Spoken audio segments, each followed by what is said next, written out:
จอยเลยตั้งใจกลมใช้งานกันนี่ไอ้จอยยังขี่สปินมาผาเนี่ยเปิดนี้ยังปีนรวมล่วงไหนพี่สาวนี่ก็เผาได้มาขี่สปินมันผักก้าก่อนนะเนี่ยโอ้เผาได้เจ็บหนาเย้าในพี่สาวจ้อยเจ็บหนาเย้าในใต้กลมมันก็บนสีบนหาสังเลียนมาเสียเลยก็มาเอาคำมันเนี่ยเลียนกับเป็ดไอ้จอยก็ให้ยังเจ็บเนื้อเจ็บตัวโลยตอนเขาว่าเกียนยังพี่สาวเจ็บปีเจอเยาว่าไหนหลายใช้ใต้ก็บนสีบนหาสังเลียนมังเอาคำมันสีเลียนมังไอ้จอยเขาก็โลเจ็บหนาหมอเจ็บหนาเป็นช่างอะไรอยู่ใต้ก็เลียนปนเอาโลหัวไหนเก่าไว้ได้ก็เก่าไว้เก่าไว้ได้ก็เก่าตีกาจอมหลังมาก็ไอ้จงไรฮะไล่เป็นช่างค่ะข้าปะไหนข้าไอ้จ้อยก็ขี่สปินมาเนี่ยก็เนี่ยไห้มันไว้ปีสังเอาหลักตัวอยู่ไอ้เนี่ยมันเจี๊ยบอย่างดีเลยมันไหนมาก้าวก็เป็นสังรู้น่ะเนี่ยมันมาขี่กามันขึ้นขับก็หายกันเลยนายโอ้จะไล่ยังไงมาขับหายกันเลยนายจะไล่ข้ามาหายกันแล้วนะผมเอากวาดเป็นนี่มาจะไล่ยังวะนะข้ามาเนี่ยมันไกลก็ไว้กันไหนก็รู้เนี่ยมันหายกันดังแล้วเนี่ยมีดังน้องเนี่ยหรอดังน้องเลยก็มีรู้เนี่ยมันดันหายกันดังแล้วเนี่ยมาพอดันมาก็มิ่งหลังเนี่ยหรอมีมือดังหลังก็มีเพิดดันมาก่อนนี่มาก็ว่าก็ยอมมันนะมั้งขี่ก้ามือเปียละมาแล้วเลยก็หัวมันหลอกข้ามก่อนนะ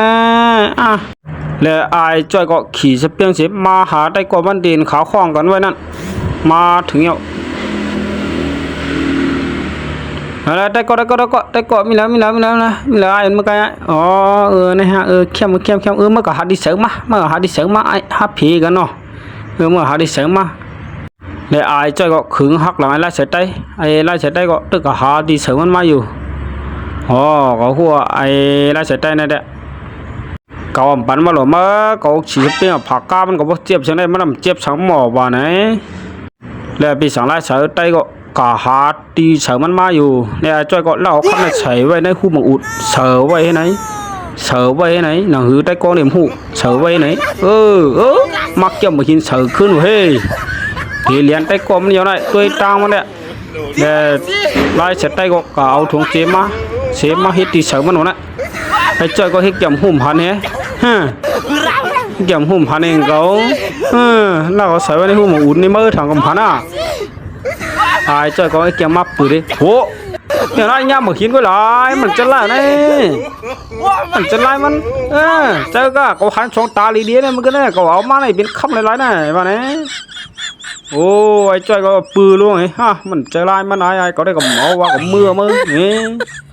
ที่จังไปออกเมื่อจำได้โกงอีกของทำวางเนี่ยได้ก็